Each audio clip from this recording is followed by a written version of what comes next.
Hi hello ನಮಸ್ಕಾರ ವೀಕ್ಷಕರೇ, this is Raju. Welcome to smart 20.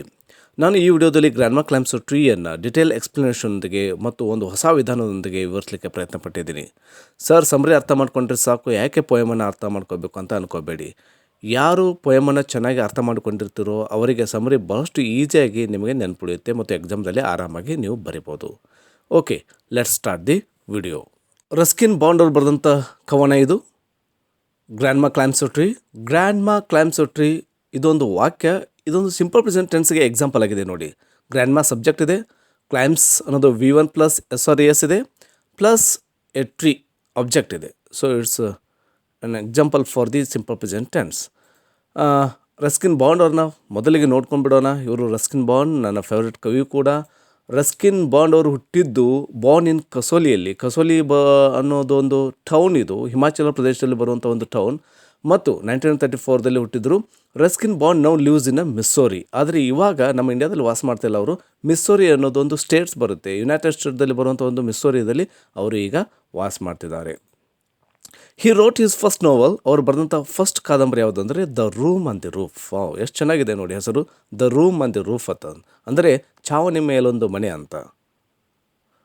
ಅದನ್ನು ಬರೆದದ್ದು ಯಾವಾಗಂದರೆ ವೆನ್ ಹಿ ವಾಸ್ 17. ಜಸ್ಟ್ ಅವರು 17 ಇಯರ್ಸ್ ಇದ್ದಾಕಾರ, 17 ವರ್ಷದವ್ರು ಇದ್ದಾಗಲೇ ಆ ಕಾದಂಬರಿಯನ್ನು ಅವರು ಬರೆದರು. ಮತ್ತು has return more than 30 books for children ಅಂತ. ಮಕ್ಕಳಿಗೋಸ್ಕರನೇ ಸುಮಾರು 30ಗಿಂತಲೂ ಹೆಚ್ಚಿಗೆ ಅವರು ಬುಕ್ಸ್ಗಳನ್ನ ಬರೆದಿದ್ದಾರೆ. ಸರ್, ಯಾವ ಬುಕ್ಸ್ಗಳನ್ನ ಬರೆದಿದ್ದಾರೆ ಅವರು, ಸ್ವಲ್ಪ ತೋರಿಸಿ ನೋಡೋಣ ಅಂತಂದರೆ, let us see here his works. ಅವರು ಬರೆದಂಥ ಕೃತಿಗಳು ಏನೇನು. The room on the roof, ಇದು ನಾನು ಮುಂಚೆನೇ ಹೇಳಿದೆ, 17 ಇಯರ್ಸ್ ಇದ್ದಾಗಲೇ ಬರೆದಂಥ ಕಾದಂಬರಿ. ಅದರ ಒಂದು ಕವರಿಂಗ್ ಪೇಜ್ ಫೋಟೋ ನೋಡಿ ಚೆನ್ನಾಗಿದೆ. ನನಗೆ ಎಲ್ಲ ಅವರು ಕೆಲವು ಬರೆದಂಥ ಪುಸ್ತಕಗಳನ್ನ ಫೋಟೋಗಳನ್ನು ಕೊಟ್ಟಿದ್ದೀನಿ. ಅಟ್ಲೀಸ್ಟ್ ಅವ್ರನ್ನ ನೋಡಿದರೆ ನಮಗೆ ಇನ್ಸ್ಪಿರೇಷನ್ ಆಗುತ್ತೆ, ಓದಬೇಕು ಅನಿಸುವಂಥ ಕವರಿಂಗ್ ಪೇಜಸ್ಗಳು ಇವು. ರಸ್ಕಿನ್ ಬಾಂಡ್ ಅವರು ಬರೆದಂಥ 17 ವರ್ಷದವರು ಇದ್ದಾಕ ಬರೆದಂಥ ಇದು the room on the roof novel.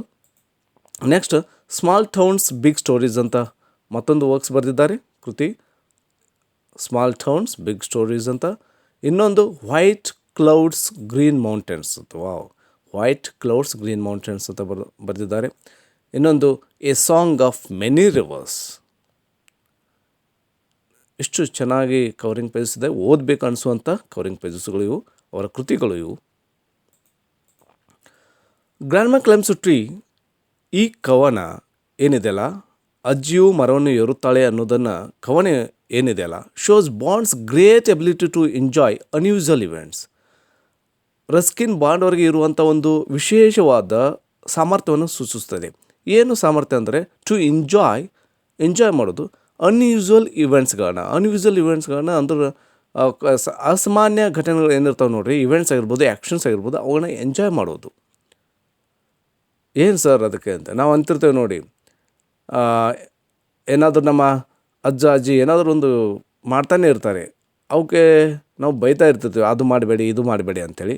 So ಇವರು ಅಜ್ಜಿ ಮಾಡ್ತಿರುವಂಥ ಒಂದು ವಿಶೇಷವಾದ ಒಂದು ಅಸಾಮಾನ್ಯ ಇನ್ಸಿಡೆಂಟನ್ನು, ಇವರು ಆ್ಯಕ್ಷನನ್ನು ಎಂಜಾಯ್ ಮಾಡ್ತಿರ್ತಾರೆ. ಅದ್ರ ಬಗ್ಗೆನೇ ಈ ಕವನ ಬರೆದಿದ್ದಾರೆ. ಇನ್ ಈಸ್ ಆಟೋಬಯೋಗ್ರಫಿ, ಅವರು ಬರೆದಂಥ ಜೀವನ ಆತ್ಮಚರಿತ್ರೆಯಲ್ಲಿ. ಬಯೋಗ್ರಫಿ ಅಂದರೆ ಜೀವನ ಚರಿತ್ರೆ, ಅಂದರೆ ಬೇರೆಯವರು ಬರೆಯುವಂಥ ವ್ಯಕ್ತಿ. ಒಬ್ಬ ವ್ಯಕ್ತಿಯ ಬಗ್ಗೆ ಇನ್ನೊಬ್ಬರು ಬರೆದರೆ ಅದು ಬಯೋಗ್ರಫಿ ಆಗುತ್ತೆ. ಒಬ್ಬ ವ್ಯಕ್ತಿಯ ಬಗ್ಗೆ ತನ್ನ ಜೀವನದ ಬಗ್ಗೆ ತಾನೇ ಬರ್ಕೊಂಡ್ರೆ, ತನ್ನಷ್ಟು ತಾನೇ ಬರ್ಕೊಂಡ್ರೆ that is known as autobiography. ಅವರ ಒಂದು ಆತ್ಮಚರಿತ್ರೆ ಯಾವುದಂದರೆ scenes from a writer's life ಅಂಥೇಳಿ ಅವರ ಬರೆದಂಥ ತಮ್ಮ ಆಟೋಬಯೋಗ್ರಫಿ ಅದು. ಅದರ ಬುಕ್ಸ್ ಕವರಿಂಗ್ ಪೇಜ್ ಕೂಡ ತೋರಿಸ್ತೀನಿ ನಿಮಗೆ. Bond talks about the Calcutta ಗ್ರ್ಯಾನೀಸ್. ಅವರು ಅದರಲ್ಲಿ ಏನು ಹೇಳಿದ್ದಾರೆ ಅಂದರೆ, ಅವರು ಕಲ್ಕತ್ತಾದಲ್ಲಿರುವಂಥ ಅವರ ಅಜ್ಜಿಯ ಬಗ್ಗೆ ಹೇಳ್ತಾರೆ, ಗ್ರ್ಯಾನಿ ಬಗ್ಗೆ ಹೇಳ್ತಾರೆ. ಯಾವ ರೀತಿ ಅಜ್ಜಿ ಅಂದರೆ ಆ್ಯಸ್ ಅ ಸ್ಟ್ರೇಂಜ್ ಪರ್ಸನ್, ಅವರೊಬ್ಬ ವಿಚಿತ್ರವಾದ ವ್ಯಕ್ತಿಯಾಗಿದ್ದರು. ಏನು ವಿಚಿತ್ರ ಆಗಿದ್ದರು, ಇದು ಎಲ್ಲರ ಮನೆಯಲ್ಲಿ ನಡೆಯುವಂಥ ಒಂದು ಇನ್ಸಿಡೆಂಟ್ ಇದು. ನಾನು ಮುಂಚೆನೇ ಹೇಳಿದೆ, ಈ ಹೀರೋದಲ್ಲಿ ಹೇಳಿದೆ, ಹ್ಯೂಮರ್ ಬಗ್ಗೆ ಸಂಬಂಧಪಟ್ಟಂಥ ಲೆಸನ್ ಅದಾಗಿತ್ತು. ಈ ಕವನ ಇದನ್ನು ಕೂಡ ಹ್ಯೂಮರ್ದಲ್ಲಿ ಒಂದು ಹಾಸ್ಯದ ಅಡಿಯಲ್ಲಿ ಬರುವಂಥ ಇದು ಕವನ ಆಗಿದೆ. ಇವರ ಅಜ್ಜಿ ಏನು ವಿಶೇಷವಾಗಿದ್ದು ಅಂದರೆ who sat alone in the evenings. ಸಂಜೆ ಹೊತ್ತಿನಲ್ಲಿ ಕೂತ್ಕೋತಿಲ್ಲ ಅಂದ್ರೆ ಒಬ್ಬಳೇ ಕೂತ್ಕೊಂಡು ಪ್ಲೇಯಿಂಗ್ ಪೇಷನ್ಸ್ ಅಂದರೆ ಇಲ್ಲಿ ತಾಳ್ಮೆ ಅಂತಲ್ಲ, patience it is a card game. ಇದೊಂದು ಒಬ್ಬರೇ ಕೂತ್ಕೊಂಡು ಆಡುವಂಥ ಒಂದು ಕಾರ್ಡ್ ಗೇಮ್ ಆಗಿದೆ. ಅದನ್ನು ಆಡ್ತಾನೆ ಒಬ್ಬಳೇ ಕೂತ್ಕೋತಿದ್ರು ಅಂತ. ಈ ರೀತಿಯಾದ ಒಂದು ವಿಚಿತ್ರವಾದ ಸ್ಟ್ರೇಂಜ್ ಪರ್ಸನ್ ಆಗಿದ್ದರು ಅವರು, ಇವರ ಅಜ್ಜಿ. ಸೊ ಇದು scenes from a writers life ಅಂತೇಳಿ ರಸ್ಕಿನ್ ಬಾಂಡ್ ಅವರ ಒಂದು ಆಟೋಬಯೋಗ್ರಫಿ ಬುಕ್. ಪೋಯಮ್ ನೋಡೋಣ. ಫಸ್ಟಿಗೆ ಹೀಗೆ ಸ್ಟಾರ್ಟ್ ಆಗುತ್ತೆ. My grandmother was a genius, would like to know why. ಫಸ್ಟಿಗೆ ಹೇಳ್ತಾರೆ ಅವರ ಅಜ್ಜಿ ಒಬ್ಬಳು ಜೀನಿಯಸ್ ಅಂತೆ. ನಮ್ಮದಲ್ಲಿ ಇಟ್ಕೊಳ್ರಿ, ಜೀನಿಯಸ್ ಅಂದರೆ ಸುಮ್ಮನೆ ಇದ್ದವ್ರಿಗೆ ನಾವು ಜೀನಿಯಸ್ ಅಂತ ಕರೆಯಲ್ಲ. The person who is having a special quality, ಅಸಾಧಾರಣ ಪ್ರತಿಭೆ ಹೊಂದಿದಂಥ ವ್ಯಕ್ತಿಗೆ ಮಾತ್ರ ನಾವು ಜೀನಿಯಸ್ ಅಂತ ಕರಿತೀವಿ. ಅವರ ಅಜ್ಜಿಗೆ ಅವರು ಜೀನಿಯಸ್ ಅಂತ ಕರೀತಾರೆ. ಏಕೆ ಅವರು ಅಜ್ಜಿಯನ್ನು ಜೀನಿಯಸ್ ಕರೀತಾರೆ? ಏನು ಸರ್ ಅವ್ರ ಅಜ್ಜಿ ಏನು ಅಂಥ ವಿಶೇಷ ಮಾಡಿದ್ರು ಅಂತ ಕೇಳ್ತಾರಾ? Would like to know why. ನಿಮಗೆ ತಿಳ್ಕೊಬೇಕಾ ಏಕೆ ಅಂಥೇಳಿ ಅವರೇ ಹೇಳ್ತಿದ್ದಾರೆ. ನನ್ನ ಅಜ್ಜಿ ಒಬ್ಬಳು ಜೀನಿಯಸ್ ಅಂತ ಹೇಳ್ತೀನಿ, ಆಗಿದ್ದಳು ಅಂತ ಹೇಳ್ತೀನಿ. ಏಕೆಂದರೆ ತಿಳ್ಕೊಬೇಕಾ? Because she could climb trees spreading over high. ಅವಳು ಟ್ರೀಸ್ಗಳನ್ನ ಏರ್ತಾ ಇದ್ದಳಂತೆ. ಎಷ್ಟೇ ಅಗಲವಾದ ಟ್ರೀ ಇರಲಿ, ಎಷ್ಟೇ ಎತ್ತರವಾದ ಟ್ರೀ ಇರಲಿ, ಅದನ್ನು ಏರ್ತಿದ್ದಳಂತೆ. ಸೊ ಅದಕ್ಕಾಗಿ ಅವರು ತಮ್ಮ ಅಜ್ಜಿಯನ್ನು ಜೀನಿಯಸ್ ಅಂತ ಕರೀತಾರೆ.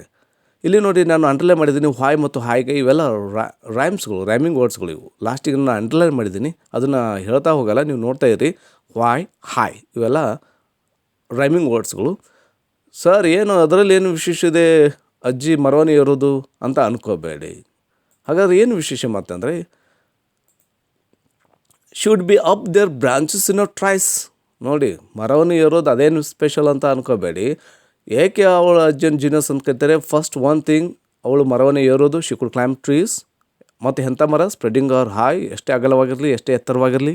ಆಮೇಲೆ should be up there branches in a trees and mind you. ಅವಳು ಮರವನ್ನು ಟ್ರೈಸ್ ಮಾಡ್ತು. ಬ್ರ್ಯಾಂಚಸ್ ಅಂದರೆ ಇಲ್ಲಿ ಕೊಟ್ಟಿದ್ದೀನಿ, ಮರದ ಕೊಂಬೆಗೆ ಬ್ರ್ಯಾಂಚ್ ಅಂತ ಕರಿತೀವಿ. ಆ ಬ್ರ್ಯಾಂಚಸ್ಗಳನ್ನ ಟ್ರೈಸ್ ಆಗಿ ಏರ್ತಾಯಿದ್ದಳು, ಭಾಳಷ್ಟು ಫಾಸ್ಟಾಗಿ ಏರ್ತಿದ್ದಳು, ಭಾಳಷ್ಟು ಕ್ವಿಕ್ಕಾಗಿ ಇರ್ತದೆ. ನೋಡಿ, ಒಂದೇದು ಮರವನ್ನು ಏರೋದು ಒಂದು ಸ್ಕಿಲ್, ಇನ್ನೊಂದು ಎಷ್ಟೇ ಎತ್ತರವಾದ ಮರ ಇರಲಿ ಅದನ್ನು ಏರೋದು, ಇನ್ನೊಂದು ಟ್ರೈಸ್ ಆಗಿ ಏರೋದು, ವೆರಿ ಕ್ವಿಕ್ಲಿಯಾಗಿ ಮರವನ್ನು ಏರೋದು. ಸರ್ ಅದರಲ್ಲೇನು ಸ್ಪೆಷಲ್ ಅಂತಾರಾ? ಇನ್ನೊಂದಿದೆ ಸ್ಪೆಷಲ್. ಏನಂದರೆ, when last she climb the tree she was 62. ನೋಡಿ, ಅವಳು ಲಾಸ್ಟಿಗೆ ಮರವನ್ನು ಏರಿದ್ದು ಯಾವಾಗಂದರೆ 62 ಇಯರ್ಸ್ದವಳು ಇದ್ದಾಗ ಮರವನ್ನು ಏರಿದ್ರು. ಸೊ ಅದಕ್ಕಾಗಿ ರಸ್ಕಿನ್ ಬಾಂಡ್ ಅವರು ತಮ್ಮ ಅಜ್ಜಿಯನ್ನು ಜೀನಿಯಸ್ ಅಂತ ಕರೀತಾರೆ. Have understood? ತಮ್ಮ ಅಜ್ಜಿಯನ್ನು ಜೀನಿಯಸ್ ಅಂತ ಸುಮ್ಮನೆ ಕರೀಲಿಲ್ಲ. Because she was climbing a tree, spreading over high, ಆಮೇಲೆ ಇನ್ನು ಟ್ರೈಸ್, ಮತ್ತು 62 ಇಯರ್ಸ್ ಇದ್ದಾಗಲೇ ಅವರು ಮರವನ್ನು ಏರಿದರು. ಇತ್ತೀಚೆಗೆ ಅವರು 62 ಇಯರ್ಸ್ ಇದ್ದಾಗ ಮರವನ್ನು ಏರಿದರು. ಇಲ್ಲಿ ವಾಯ್, ಹಾಯ್, ಯು, ಟು ಇವ ರೈಮ್ಸ್ ಕೊಟ್ಟಿದೆ ನೋಡಿ. Ever since childhood she would had this gift ಅಂತ. ಇದು ಅವಳಿಗೆ ಬಾಲ್ಯದಿಂದಲೂ ಬಂದಂಥ ಒಂದು ಗಿಫ್ಟ್ ಆಗಿದೆ. ಯಾವುದು ಇದು? ನೋಡಿ, ಶಿಡ್, ಅದು ಪ್ರೊನೌನ್ಸಿಯೇಷನು ಕೊಟ್ಟಿದ್ದೀನಿ. IP ಪ್ರೊನೌನ್ಸಿಯೇಷನ್ ಶಿಡ್, ಅದು ಶುಡ್ ಅಂತಲೂ ಕರಿಬೋದು. ಶಿ ಹ್ಯಾಡ್ನೂ ಆಗುತ್ತೆ, ಶಿ ವುಡ್ನೂ ಆಗುತ್ತೆ. ಓಕೆ, ಎವರ್ ಸಿನ್ಸ್ ಚೈಲ್ಡ್ಹುಡ್, ಅವಳಿಗೆ ಬಾಲ್ಯದಿಂದಲೂ ಈ ಗಿಫ್ಟ್ ಬಂದಿತ್ತು. ದಿಸ್ ಗಿಫ್ಟ್ ಯಾವ ಗಿಫ್ಟ್ ಅಂದರೆ ಕ್ಲೈಂಬಿಂಗ್ ಅ ಟ್ರೀ ಗಿಫ್ಟ್, ಮರವನ್ನು ಏರುವ ಗಿಫ್ಟ್ ಬಂದಿತ್ತು ಅವಳಿಗೆ. ಹೇಗೆ ಬಂದಿತ್ತು? For being happier in a tree than in lift ಅಂತ. ಅವಳಿಗೆ ಲಿಫ್ಟ್ದಲ್ಲಿ ಇರೋಕ್ಕಿಂತಲೂ ಮರದಲ್ಲಿ ಇರೋದು ಅವಳಿಗೆ ಖುಷಿಯಾಗಿತ್ತು. ನೋಡಿ, ಕಂಪರೇಟಿವ್ ಡಿಗ್ರಿ ಇದೆ, ಧ್ಯಾನ್ ಇದೆ. ಇಲ್ಲಿ ನಾನು ಕೊಟ್ಟಿದ್ದೇನೆ ನೋಡಿ, ಟ್ರೀ ಎದರಲ್ಲಿ ಅವಳಿಗೆ ಹೆಚ್ಚು ಖುಷಿ? ಆ ಲಿಫ್ಟ್ಗಿಂತಲೂ ಮರದಲ್ಲಿ ಇರೋದು ಅವಳಿಗೆ ಭಾಳಷ್ಟು ಖುಷಿಯಾಗಿತ್ತು. ಕಂಪ್ಯಾರಿಸನ್ ಇದೆ. ಓಕೆ, ಧ್ಯಾನ್ ಅಂತ ಬಂದಿದೆ. ಆ್ಯಂಡ್ ದೋ ಆ್ಯಸ್ ಇಯರ್ಸ್ ವೆಂಟ್ ಬೈ, ಇದೇ ರೀತಿ ವರ್ಷಗಳು ಉಳಿದು ವಯಸ್ಸಾಯಿತು, ಇನ್ನೂ ವಯಸ್ಸಾಯಿತು ಅಜ್ಜಿಗೆ. ಶುಡ್ ಬಿ ಟೋಲ್ಡ್, ಅವಳಿಗೆ ಹೇಳ್ತಾರೆ. ನೋಡಿ, ಯಾರು ಹೇಳ್ತಾರೆ? ದ ಪೇರೆಂಟ್ಸ್ ಆಗಿರ್ಬೋದು, ಯಾರು? ರಸ್ಕಿನ್ ಬಾಂಡ್ ಅವ್ರ ಪೇರೆಂಟ್ಸ್ ಆಗಿರ್ಬೋದು, ವೆಲ್ ವಿಶರ್ಸ್ ಆಗಿರ್ಬೋದು, ಮತ್ತು ನೇಬರ್ಸ್ ಆಗಿರ್ಬೋದು. That climbing tree should stop when one grew old ಅಂತ ಹೇಳ್ತಾರೆ. ಏನಂತ ಹೇಳ್ತಾರೆ? ಅವಳಿಗೆ, ಅಜ್ಜಿ ನೀನು ಮರವನ್ನು ಏರೋದನ್ನು ಸ್ಟಾಪ್ ಮಾಡು. ಯಾಕೆ ಮರವನ್ನು ಏರೋದನ್ನು ಸ್ಟಾಪ್ ಮಾಡಂದರೆ, ನಿನಗಾಗಲೇ ವಯಸ್ಸಾಗಿದೆ, ಇದು ಸರಿ ಅನಿಸಲ್ಲ, ವಯಸ್ಸಾಗಿದೆ, ನೀನು ಮರವನ್ನು ಏರೋದು ಸರಿ ಅನಿಸಲ್ಲ, ಅದಕ್ಕೆ ಸ್ಟಾಪ್ ಮಾಡು ಅಂಥೇಳಿ ಅವರ ವೆಲ್ ವಿಶರ್ಸ್ ಆಗಿರ್ಬೋದು, ಅಥವಾ ಪೇರೆಂಟ್ಸ್ ಆಗಿರ್ಬೋದು, ರಸ್ಕಿನ್ ಬಾಂಡ್ ಅವ್ರ ಪೇರೆಂಟ್ಸ್ ಆಗಿರ್ಬೋದು, ಮತ್ತು ನೇಬರ್ಸ್ ಆಗಿರ್ಬೋದು, ಅವಳಿಗೆ ಅಡ್ವೈಸ್ ಮಾಡ್ತಾರೆ. And that growing old should be gone about gracefully. ಈ ರೀತಿ ವಯಸ್ಸಾಗ್ತಾ ಹೋಗ್ತಿದೆ, ಅದು ನಿನಗೆ ಗ್ರೇಸ್ಫುಲ್ ಅಲ್ಲ, ಅದು ನಿನಗೆ ಸರಿ ಅನಿಸಲ್ಲ ಅಂಥೇಳಿ ಹೇಳ್ತಾರೆ. ನಿನಗೆ ಆಲ್ರೆಡಿ ವಯಸ್ಸಾಗ್ತಾ ಹೋಗ್ತಿದೆ, ನೀನು ಇವಾಗ ಮರವನ್ನು ಏರೋದು ಅದು ಸರಿ ಅನಿಸಲ್ಲ, ಚೆನ್ನಾಗಿ ಅನಿಸಲ್ಲ, ಶೋಭೆ ಅಲ್ಲ ಅಂಥೇಳಿ ಹೇಳ್ತಾರೆ. ಅದಕ್ಕೆ ಅಜ್ಜಿ ಏನು ಹೇಳ್ತಾವೆ ನೋಡ್ರಿ, ಶುಡ್ ಲಾಫ್ ಆ್ಯಂಡ್ ಸೇ, ನೋಡಜ್ಜಿ ಮರ ಏರಬೇಡ, ನೀನು ಆಲ್ರೆಡಿ ವಯಸ್ಸಾಗ್ತದೆ ಅಂತ ಹೇಳಿದ್ರೆ ಅವಳು ನಗ್ತಾ ಹೇಳ್ತಾಳೆ. ಶುಡ್ ಲಾಫ್ ಆ್ಯಂಡ್ ಸೇ, ನಗ್ತಾ ಹೇಳ್ತಾಳೆ. ಏನಂತ, ಇದು ಎಲ್ಲರ ಮನೆಯಲ್ಲಿ ನಡೆಯುವಂಥ ಇನ್ಸಿಡೆಂಟ್ ಇದು. ನಮ್ಮ ಮನೆಯಲ್ಲೂ ಕೂಡ ನಮ್ಮ ಅಜ್ಜ ಅಜ್ಜಿ ನಾವು ಹೇಳಿದ ಮಾತನ್ನೇ ಕೇಳಲ್ಲ. ಅಜ್ಜಿ ನೀನು ಸುಮ್ಮನೆ ಇರು, ವಯಸ್ಸಾಗಿದೆ, ಅದು ಮಾಡಬೇಡ ಅಂದರೆ ಇನ್ನೂ ಹೆಚ್ಚಿಗೆ ಮಾಡ್ತಾರೆ ಅವರು. ಓಕೆ, ಇದು ಅದೇ ಇನ್ಸಿಡೆಂಟ್ ಇಲ್ಲಿದೆ ನೋಡಿ. ನಗ್ತಾ ಹೇಳ್ತಾಳೆ, ವೆಲ್ ಐ ವಿಲ್ ಗ್ರೋ ಡಿಸ್ಗ್ರೇಸ್ಫುಲಿ. ಹಾಗಾದ್ರೆ ಅದು ನೀನು ಇದು ಚೆನ್ನಾಗಲ್ಲ, ಗ್ರೇಸ್ಫುಲ್ ಅಲ್ಲ ನಿನಗಂತಂದರೆ ನಾನು ಇದೇ ರೀತಿ ಬೆಳಿತೀನಿ, ಅದು ಡಿಸ್ಗ್ರೇಸ್ಫುಲ್ ಆಗಿರಲಿ, ನಾನು ಇದೇ ರೀತಿ ಬೆಳಿತೀನಿ ಅಂತೇಳಿ ಹೇಳ್ತಾಳೆ. I can do it better, ನಾನು ವಯಸ್ಸಾದಂತೆ ಇನ್ನೂ ಚೆನ್ನಾಗಿ ಮಾಡ್ತೇನೆ, ಅಂದರೆ ಮರವನ್ನು ಏರೋದು ಇನ್ನೂ ಚೆನ್ನಾಗಿ ಮರವನ್ನು ಏರ್ತೀನಿ ಅಂತ ಹೇಳ್ತಾಳೆ. And we have to agree, ನಾವು ಒಪ್ಪಲೇಬೇಕಾಗಿತ್ತು. ಯಾಕೆ ಒಪ್ಪಲೇಬೇಕಾಗಿತ್ತು ಅಂತಂದರೆ, for in all the garden there wasn't a tree. ಪುಣ್ಯಕ್ಕೆ ಏನಾಗಿದೆ ಅಂದರೆ, ಒಂದು ಒಳ್ಳೆಯ ವಿಷಯ, ಆ ಗಾರ್ಡನ್ದಲ್ಲಿ, ಅವರು ಇರುವಂಥ ಗಾರ್ಡನ್ದಲ್ಲಿ ಅಲ್ಲಿ ಒಂದು ಕೂಡ ಟ್ರೀ ಇರಲಿಲ್ಲ. ಅದೊಂದು ಒಳ್ಳೆಯ ಕೆಲಸ ಆಗಿತ್ತು. ಯಾಕಂದರೆ ಇದ್ದಿದ್ರೆ she hadn't been up at one time or another. ಯಾವಾಗಲಾದರೂ ಟ್ರೀ ಇದ್ದರೆ ಸಾಕು, ಅವಳು ಮರವನ್ನು ಏರ್ಬಿಡ್ತಿದ್ದಳು. ಯಾವುದೇ ಟ್ರೀ ಇರಲಾರದ ಕಾರಣಕ್ಕಾಗಿ ಅದು ಅವರಿಗೆ ಒಳ್ಳೆಯದಾಗಿತ್ತು. ಹಾಗಾದರೆ ಇವರಿಗೆ ಯಾವ ರೀತಿ ಮರವನ್ನು ಏರೋದು ಬಂತು, ಯಾರು ಕಲಿಸಿದ್ರು ಅಂದರೆ, ಇಲ್ಲಿ ಬ್ರೆಕೆಟ್ಸಲ್ಲಿ ಕೊಟ್ಟಿದ್ದಾರೆ ನೋಡಿರಿ, having learn to climb from a loving brother when she was 6. ಇದು ನಾವು ಮರವನ್ನು ಏರುವಂಥ ಸ್ಕಿಲ್ ಯಾರಿಂದ ಕಲ್ತ್ಕೊಂಡಿದ್ದಾರೆ ಅಂದರೆ, ತನ್ನ ಪ್ರೀತಿಯ ಸಹೋದರನಿಂದ. ಜಸ್ಟ್ ಇವರು ಅಜ್ಜಿ 6 ವರ್ಷದವರಿದ್ದಾಗ ಮರವನ್ನು ಏರೋದನ್ನು ಕಲ್ತ್ಕೊಂಡಿದ್ದಾರೆ. But it was feared by all. ಅಜ್ಜಿ ಮರವನ್ನು ಏರೋದು ಏನಿದೆಯಲ್ಲ, ಇದು ಎಲ್ಲರಿಗೂ ಒಂದು ಭಯ ಹುಟ್ಟಿಸುವಂತಾಗಿತ್ತು, ಎಲ್ಲರಿಗೊಂದು ಹೆದರಿಕೆ ಇತ್ತು ನೋಡಿ. ಯಾಕೆ ಎಲ್ಲರಿಗೂ ಒಂದು ಹೆದರಿಕೆ ಇತ್ತಂದರೆ, that one day should have a terrible fall. ಅವ್ರಿಗೆ ಅನ್ನಿಸ್ತಿತ್ತು ಅಜ್ಜಿ ಒಂದಿಲ್ಲ ಒಂದಿನ ಬಿದ್ದು ಬಿಡ್ತಾಳೆ, ಟೆರಿಬಲ್ ಫಾಲ್ ಆಗ್ತಾಳೆ ಅಂಥೇಳಿ ಅನ್ನೋದೊಂದು ಎಲ್ಲರಿಗೂ ಒಂದು ಭಯ ಇತ್ತು. ಯಾಕಂದರೆ ವಯಸ್ಸಾಗಿದೆ, ಮರವನ್ನು ಏರ್ಲಿಕ್ಕೆ ಹೋಗಿ ಎಲ್ಲರೂ ಒಂದು ಭಯಂಕರವಾಗಿ ಬಿದ್ದು ಬಿಡ್ತಾಳೆ ಅನ್ನೋದೊಂದು ಅವರಿಗೆ ಹೆದರಿಕೆ ಇತ್ತು. ಇದೊಂದು ಫಿಯರ್ ಇತ್ತು. The outcome was different. ಬಿದ್ದು ಬಿಡ್ತಾಳೆ ಅಂತ ಅಂದ್ಕೊಂಡಿದ್ದರು, ಆದರೆ ಒಂದು ಬಿದ್ದು ಬೀಳಿಲ್ಲ, ಅದೊಂದು ಬೇರೆನೇ ಆಯಿತು. ಔಟ್ಕಮ್, ಒಂದು ರಿಸಲ್ಟ್ ಬೇರೆನೇ ಆಯಿತು. ಏನು ರಿಸಲ್ಟ್ ಬೇರೆ ಆಯಿತು ಅಂದರೆ, while we were in town, ನಾವು ಒಂದು ಸಲ ಪಟ್ಟಣಕ್ಕೆ ಹೋದಾಗ ಅಥವಾ ಪಟ್ಟಣದಲ್ಲಿದ್ದಾಗ, ಶಿ ಕ್ಲೈಮ್ಡ್ ಅ ಟ್ರೀ, ಮರವನ್ನು ಏರ್ತಾಳೆ ಅಜ್ಜಿ, ಬಿಡಲ್ಲ, ಅದು ಅವಳ ಹ್ಯಾಬಿಟ್ ಆಗಿರುತ್ತೆ. And couldn't come down. ಏರೋದನ್ನು ಏನೋ ಏರ್ತಾರೆ, ಆದರೆ ಬರಲಿಕ್ಕೆ ಆಗೋದಲ್ಲ, ಕೆಳಗಡೆ ಇಳಿದು ಬರಲಿಕ್ಕೆ ಆಗಲ್ಲ. ಶಿ ಕುಡಂಟ್ ಕಮ್ ಡೌನ್, ಬರಲಿಕ್ಕೆ ಆಗಲ್ಲ. ಏನು ಮಾಡ್ತಾರೆ ಎಲ್ಲರೂ, ಹಾಗೆ ಹೀಗೆ ಮಾಡಿ ಅವರನ್ನು ಬಚಾವ್ ಮಾಡ್ತಾರೆ, ಉಳಿಸ್ತಾರೆ. ಆಫ್ಟರ್ ದ ರೆಸ್ಕ್ಯೂ ಅವರನ್ನು ಸೇವ್ ಮಾಡ್ತಾರೆ. ಹಾಗೆ ಹೀಗೆ ಮಾಡಿ ಮರದಿಂದ ಕೆಳಗೆ ಇಳಿಸ್ತಾರೆ, ಸೇವ್ ಮಾಡ್ತಾರೆ. ಅದಾದ ನಂತರ ಏನಾಯಿತು, ಬಹುಶಃ ಅಜ್ಜಿಗೆ ಆರಾಮೇ ತಪ್ಪಿಬಿಡ್ತದೆ ಅನ್ನಿಸ್ತಾ. ಅದಕ್ಕೆ ಡಾಕ್ಟರ್ ಟು ಗ್ರಾನಿಸ್ ಟೆಂಪ್ರೇಚರ್, ಜ್ವರ ಬಂದಿರ್ತದೆ ಅಜ್ಜಿಗೆ. ಡಾಕ್ಟ್ರು ಬಂದು ಅಜ್ಜಿಯ ಟೆಂಪ್ರೇಚರನ್ನು ಚೆಕ್ ಮಾಡ್ತಾರೆ. ಆ್ಯಂಡ್ ಸೆಡ್, ಮತ್ತು ಹೇಳ್ತಾರೆ, ಡಾಕ್ಟ್ರು ಬಂದು ಅಜ್ಜಿಗೆ ಹೇಳ್ತಾರೆ. ಏನಂತ ಹೇಳ್ತಾರೆ ನೋಡಿ, ಇದು ಡಾಕ್ಟ್ರ್ ಹೇಳುವಂಥ ಮಾತು ಇದು. I strongly recommend a quiet week in bed. ನಾನು ನಿಮಗೆ ರೆಕಮೆಂಡ್ ಮಾಡ್ತೀನಿ, 1 ವೀಕ್ ನೀವು ಬೆಡ್ದಲ್ಲಿ ಇರಬೇಕು, ಹಾಸಿಗೆಯಲ್ಲಿ ಇರಬೇಕು ಅಂಥೇಳಿ ಅವರು ಏನು ಮಾಡ್ತಾರೆ, ರೆಕಮೆಂಡ್ ಮಾಡ್ತಾರೆ. ಡಾಕ್ಟ್ರ್ ಹೇಳುವಂಥ ಇದು ಡೈಲಾಗ್ ಇದು. ವೀಕ್ ನೋಡಿ. ಓಕೆ, 1 ವೀಕ್ ಅಂದರೆ ವಾರ, ಇನ್ನೊಂದು ವೀಕ್ ಅಂದರೆ ದುರ್ಬಲ. We sighed with relief and tucked her up well. ನಾವು ನಿಟ್ಟುಸಿರು ಬಿಟ್ಟೆವು. ನಾವು ಅಂದರೆ Ruskin Bond's and Ruskin Bond's parents, Ruskin Bond and his parents. We sighed with relief, ಖುಷಿ ಅನ್ನಿಸುತ್ತೆ, ನಿಟ್ಟುಸಿರು ಬಿಡ್ತೇವೆ.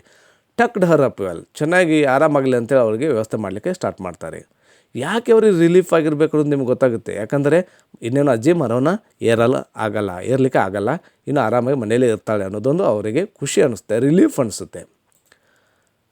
ಪೂವರ್ ಗ್ರ್ಯಾನಿ, ಅಯ್ಯೋ ಪಾಪ ಗ್ರ್ಯಾನಿಗೆ ಅವಳು ಒಂದು ಹ್ಯಾಬಿಟ್ ಆಗಿರ್ತಾ, ಇವಾಗ ಅವಳು ಬೆಡ್ ರೆಸ್ಟ್ದಲ್ಲಿರ್ತಾಳೆ. ಫಾರ್ ಹರ್, ಅವಳಿಗೆ ಬೆಡ್ ರೆಸ್ಟ್ದಲ್ಲಿ ಇರೋದೇನಿದೆಯಲ್ಲ, it was like a brief season in ಹೆಲ್.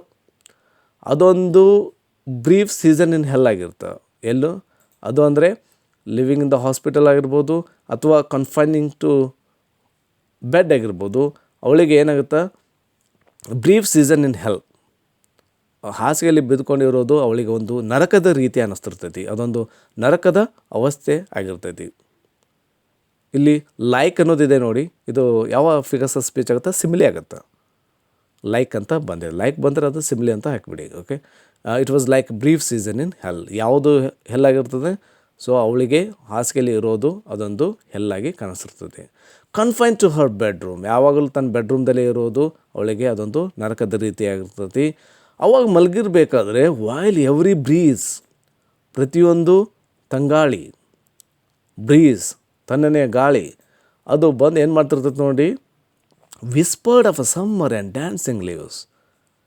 ಆ ಮರದ ಎಲೆಗಳು ಬಂದು ತಂಗಾಳಿಯ ಮೂಲಕ ಬರ್ತಿರ್ತೈತಿ. ವಿಸ್ಪರ್ಡ್ ಮತ್ತು ಸಣ್ಣನೇ ದನಿಯಲ್ಲಿ ಹೇಳ್ತಿರ್ತದೆ ಆಫ್ ಅ ಸಮ್ಮರ್, ಆ ಬೇಸಿಗೆ ಕಾಲದ, ಮತ್ತು ಆ್ಯಂಡ್ ಡ್ಯಾನ್ಸಿಂಗ್ ಲೀವ್ಸ್, ಮರಗಳ ಎಲೆಗಳು ಮಾಡುತ್ತಿರುವಂಥ ಡ್ಯಾನ್ಸಿಂಗ್ ಲೀವ್ಸ್ಗಳ ಬಗ್ಗೆ ಇವಳಿಗೆ ಗಾಳಿಯ ಮೂಲಕ ಹೇಳ್ತಾ ಇರ್ತದೆ ಅಂತ. ಅಂದರೆ ಇವಳು ಬೆಡ್ನಲ್ಲಿ ಮಲ್ಕೋಬೇಕಾದ್ರೆ ಗಾಳಿ ಏನು ಬರ್ತಿರ್ತದೆ ನೋಡಿರಿ. ಸೊ ಇವೆಲ್ಲ ಡ್ಯಾನ್ಸಿಂಗ್ ಲೀವ್ಸನ್ನು ಹೇಳ್ತಿದ್ದಾವೆ, ಅಜ್ಜಿಗೆ ಕರಿತಾ ಇದ್ದಾವೆ ಅನ್ನೋ ರೀತಿಯಲ್ಲಿ ಕವಿಗೆ ಹೇಳ್ತಾ ಇದ್ದಾರೆ. ಅಜ್ಜಿಗೆ ಬಂದು ಆ ಮರದ ಎಲೆಗಳು ಹೇಳ್ತಾ ಇದ್ದಾವೆ, ಸಣ್ಣ ದನಿಯಲ್ಲಿ ತಂಗಾಳಿ ಮೂಲಕ ಹೇಳ್ತಾ ಇದ್ದಾವೆ ಅಂತೇಳಿ ಕವಿ ಹೇಳ್ತಾ ಇದ್ದಾರೆ. ಸೊ ಇಲ್ಲಿ rhyming words well, hell, okay, breeze, leaves.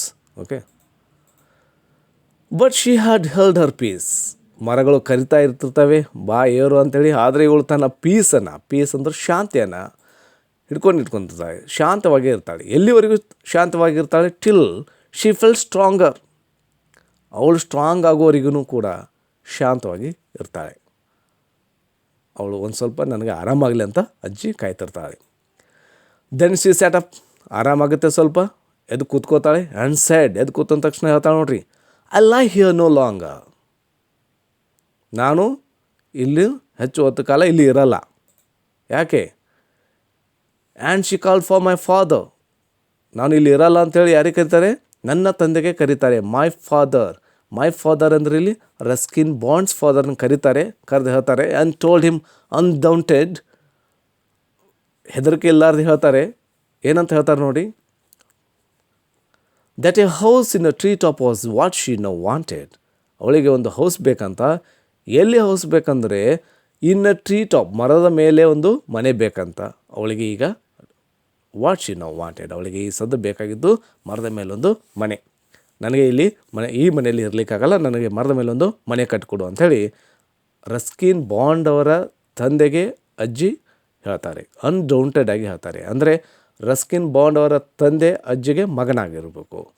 Okay, ಅವರಿಗೆ ಈ ರೀತಿ ಹೇಳ್ತಾರೆ.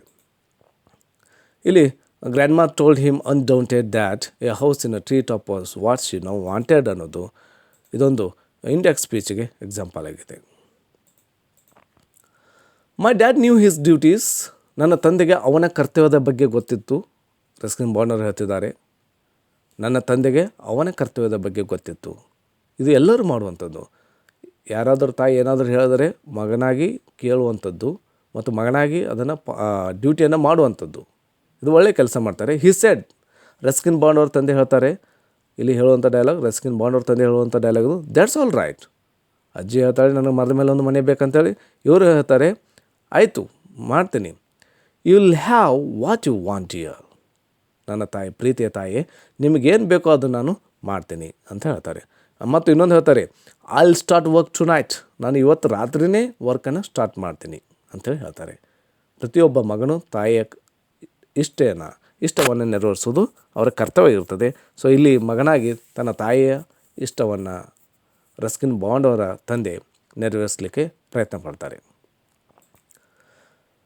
ಇಲ್ಲಿ ನೋಡಿ, ಮೈ ಡ್ಯಾಡ್ ಅಂದರೆ Ruskin Bond's father. He said I will start work tonight ಅನ್ನೋದನ್ನು he said that indirect speech ಮಾಡಿದ್ದೀನಿ. He said that he would start work that night ಅಂತ ಮಾಡಿದ್ದೀನಿ. ವಿತ್ ಮೈ ಎಕ್ಸ್ಪರ್ಟ್ ಅಸಿಸ್ಟೆಂಟ್ಸ್, ಕೇವಲ ತಂದೆ ಮಾತ್ರ ಕೆಲಸ ಮಾಡಲಿಕ್ಕೆ ಸ್ಟಾರ್ಟ್ ಮಾಡಲಿಲ್ಲ, ನನ್ನ ಎಕ್ಸ್ಪರ್ಟ್ ಅಸಿಸ್ಟೆಂಟ್ ಇದೆ. ನನ್ನ ಅಂದರೆ ಇಲ್ಲಿ ರಸ್ಕಿನ್ ಬಾಂಡ್, ಅಸಿಸ್ಟೆಂಟ್ಸ್ ಅಂದರೆ ಒಂದು ಹೆಲ್ಪ್ ಒಂದಿಗೆ. ಹಿ ಸೂನ್ ಫಿನಿಶ್ಡ್ ದ ಶೋ, ಅವರು ಬೇಗನೆ ತಮ್ಮ ಕೆಲಸವನ್ನು ಮುಗಿಸಿದರು. ಚೋ ಇಲ್ಲಿ ಫೊನೆಟಿಕ್ನು ಕೊಟ್ಟಿದ್ದೆ ನೋಡಿ, ಟಾಸ್ಕ್ ಅಂಥೇಳಿ ದಿನನಿತ್ಯ ಮಾಡುವಂಥ ಕೆಲಸಗಳಿಗೆ ಅಥವಾ ವಿಶೇಷವಾಗಿ ಮನೆ ಕೆಲಸ ಇಲ್ಲಿ ಆ ಕೆಲಸನ ಸ್ಟಾರ್ಟ್ ಮಾಡ್ತಾರೆ. ಇಲ್ಲಿ ಮನೆ ಕಟ್ಟೋದನ್ನು ಸ್ಟಾರ್ಟ್ ಮಾಡ್ತಾರೆ. ಕೇವಲ ರಸ್ಕಿನ್ ಬಾಂಡ್ ಅವ್ರ ತಂದೆ ಮಾತ್ರ ಮನೆ ಕಟ್ಟಲಿಕ್ಕೆ ಸ್ಟಾರ್ಟ್ ಮಾಡಲಿಲ್ಲ, ಅವರಿಗೆ ಹೆಲ್ಪ್ ಮಾಡಿದ್ದು ರಸ್ಕಿನ್ ಬಾಂಡ್ ಅವರು ಕೂಡ. ತಂದೆಯವರು ಏನು ಮಾಡ್ತಾರೆ, ರಸ್ಕಿನ್ ಬಾಂಡ್ ತಂದೆಯವರು ಮೇಡ್ ಹರ್ ಟ್ರೀ ಹೌಸ್, ಒಂದು ಮರದ ಮೇಲೆ ಒಂದು ಮನೆ ಮಾಡ್ತಾರೆ ಮತ್ತು ವಿತ್ ವಿಂಡೋಸ್, ಕಿಟಕಿಗಳು ಮಾಡ್ತಾರೆ, ಜೊತೆಗೆ ಎ ಡೋರ್, ಅದಕ್ಕೊಂದು ಬಾಗಿಲನ್ನು ಕೂಡ ಮಾಡ್ತಾರೆ.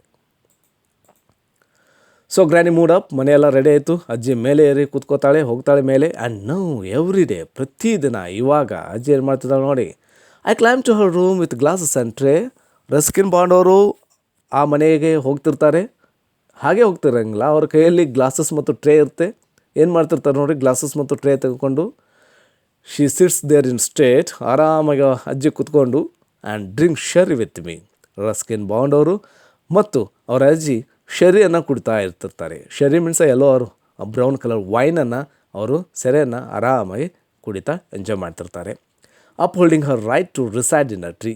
ಅವ್ರದ್ದೊಂದು ಹಕ್ಕಾಗಿತ್ತು, ರೈಟ್ ಆಗಿತ್ತು ರಿಸೈಡ್ ಮಾಡೋದು. ಎಲ್ಲಿ ರಿಸೈಡ್ ಮಾಡೋದು? ಇನ್ನು ಟ್ರೀದಲ್ಲಿ ರಿಸೈಡ್ ಮಾಡೋದು ಅವಳ ಒಂದು ಹಕ್ಕಾಗಿತ್ತು.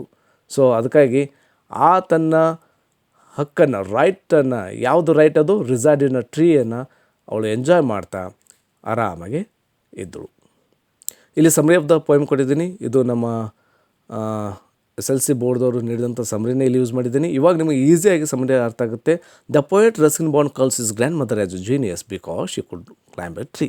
ನೋಡಿ, ರಸ್ಕಿನ್ ಬಾಂಡ್ ಅವರು ತಮ್ಮ ಅಜ್ಜಿಯನ್ನು ಜೀನಿಯಸ್ ಅಂತ ಕರೀತಾರೆ, ಏಕೆಂದರೆ ಅವರ ಅಜ್ಜಿ ಮರವನ್ನು ಏರ್ತಿದ್ದಳಂತೆ.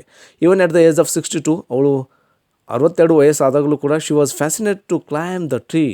ಅವಳಿಗೊಂದು ಫ್ಯಾಸಿನೇಟ್ ಆಗಿತ್ತು ಕ್ಲೈಂಬಿಂಗ್ ಟ್ರೀ ಮಾಡೋದು. And learnt it from her loving brother. ಅವಳು ತನ್ನ ಪ್ರೀತಿಯ ಸಹೋದರನಿಂದ ಈ ಕಲೆಯನ್ನು ಕಲ್ತಿದ್ದಳು, ಕ್ಲೈಂಬಿಂಗ್ ಟ್ರೀ ಮಾಡೋದನ್ನು ಕಲ್ತಿದ್ದಳು. ಯಾವಾಗಂದರೆ at the age of 6. Everybody fear that, ಎಲ್ಲರಿಗೂ ಒಂದು ಹೆದರಿಕಿತ್ತು. ಏನಂತ ಹೆದರಿಕಿತ್ತು ಅಂದರೆ granny would fall from a tree one day. ಒಂದಿಲ್ಲದ ಒಂದಿನ ಅಜ್ಜಿ ಮರವನ್ನು ಏರಿ ಬಿದ್ದು ಬಿಡ್ತಾರೋ ಅನ್ನೋದು ಒಂದು ಎಲ್ಲರಿಗೊಂದು ಭಯವಿತ್ತು. One day she climb the tree. ಒಂದಿನ ಮರ ಏರ್ತಾರೆ, but could not come down. ಅವರಿಗೆ ಕೆಳಗೆ ಇಳಿದು ಬರಲಿಕ್ಕಾಗೋದಿಲ್ಲ. ಹಾಗೂ ಈಗ ಮಾಡಿ ಅವಳನ್ನು ಆಫ್ಟರ್ ದ ರೆಸ್ಕ್ಯೂ ಮಾಡ್ತಾರೆ, ಕೆಳಗೆ ಇಳಿಸ್ತಾರೆ. ಅವಾಗ ಸ್ವಲ್ಪ ಅಜ್ಜಿಗೆ ಆರಾಮ ತಪ್ಪುತ್ತೆ. ದ ಡಾಕ್ಟರ್ ಬಂದು ರೆಕಮೆಂಡ್ ಮಾಡ್ತಾರೆ, ರೆಸ್ಟ್ ಫಾರ್ ಎ ವೀಕ್. ಅಜ್ಜಿ ನೀವು ಒಂದು ವಾರ ರೆಸ್ಟ್ ಮಾಡಬೇಕು ಅಂತ ಹೇಳ್ತಾರೆ. But for granny it was like a brief season in hell. ಆದರೆ ಅಜ್ಜಿಗೆ ಅದೊಂದು ನರಕದ ರೀತಿ ಅನ್ನಿಸ್ತದೆ. ಬೆಡ್ದಲ್ಲಿ ಇರೋದು, ಮನೆಯಲ್ಲೇ ಇರೋದು ಅವಳಿಗೆ ಒಂದು ಹೆಲ್ ರೀತಿ ಅನಿಸುತ್ತೆ. ಅದಕ್ಕೆ ಏನು ಮಾಡ್ತಾಳೆ ಅಂದರೆ, ಅವಳಿಗೆ ಆರಾಮಾದ ತಕ್ಷಣ she demanded a house to be built in a tree. ತನ್ನ ಮಗನಿಗೆ ಕರೆದು ಹೇಳ್ತಾಳೆ, ನನಗಾಗಿ ಒಂದು ಮನೆ ಮಾಡು, ಮರದ ಮೇಲೆ ಒಂದು ಮನೆ ಮಾಡು ಅಂಥೇಳಿ ಡಿಮ್ಯಾಂಡ್ ಮಾಡ್ತಾಳೆ. The poets father who was ಡ್ಯೂಟಿಫುಲ್. ಕವಿಯ ತಂದೆ, ರಸ್ಕಿನ್ ಬಾಂಡ್ ಅವ್ರ ತಂದೆ, ಅವರೊಬ್ಬರು ಡ್ಯೂಟಿಫುಲ್ ಆಗಿರ್ತಾರೆ. ಅವರು ಏನು ಮಾಡ್ತಾರೆ, ಫುಲ್ಫಿಲ್ಡ್ ಹಿಸ್ ಮದರ್ಸ್ ವಿಶ್. ತಾಯಿ ಆಸೆಯನ್ನು ನೆರವೇರಿಸ್ತಾರೆ. So that granny moved up and enjoyed as her wish. ಅಜ್ಜಿ ಮರದ ಮೇಲೆ ಹತ್ಕೊಂಡು ಕೂತ್ಕೊಂಡು ಆರಾಮಾಗಿ ತನ್ನ ಇಚ್ಛೆಯನ್ನು ನೆರವೇರಿಸ್ಕೋತಾರೆ ಮತ್ತು ಅದನ್ನು ಎಂಜಾಯ್ ಮಾಡ್ತಾ ಇರ್ತಾರೆ. ಕೊನೆಯದಾಗಿ ಆ್ಯಸ್ ಯೂಸ್ವಲ್, ಈ ನನ್ನ ವಿಡಿಯೋ ನಿಮಗೆ ಇಷ್ಟವಾದಲ್ಲಿ ಹೆಚ್ಚೆಚ್ಚು ಲೈಕ್ ಮಾಡಿ, ಶೇರ್ ಮಾಡಿ. ಜೊತೆಗೆ ನೀವು ಈ ನಮ್ಮ ಚಾನಲ್ಗೆ ಸಬ್ಸ್ಕ್ರೈಬ್ ಆಗೋದನ್ನು ಮರಿಬೇಡಿ. ಯಾಕಂದರೆ ನೀವು ಸಬ್ಸ್ಕ್ರೈಬ್ ಆದರೆ ಆ ಮೂಲಕ ನಾನು ಇನ್ನಷ್ಟು ವಿಡಿಯೋಗಳನ್ನು ಮಾಡಲಿಕ್ಕೆ ಪ್ರೋತ್ಸಾಹ ನೀಡುವಂತಾಗುತ್ತದೆ ಅಂತ ಹೇಳ್ತಾ, ಮತ್ತು ನಾವು ಮುಂದಿನ ವಿಡಿಯೋದಲ್ಲಿ ಭೇಟಿ ಹೋಗೋಣ. Thank you for watching. Have a nice day.